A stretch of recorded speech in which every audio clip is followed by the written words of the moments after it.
Mana ismim Nabiyev Botir. Servis bo'limida ish yuritaman. Bugun bizda Kia servis haftaligi tadbiri o'tkazilmoqda. Biz mijozlarimizga bo'lgan g'amxo'rligimizni ko'rsatmoqchimiz. Bugun Kia egalari uchun bepul texnik ko'rik va to'lmoya sovg'a qilinmoqda.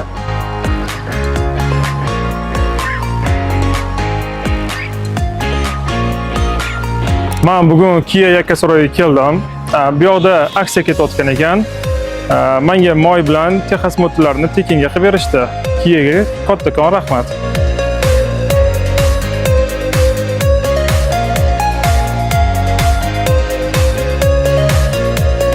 Kia servis Sergeli filialiga keldim.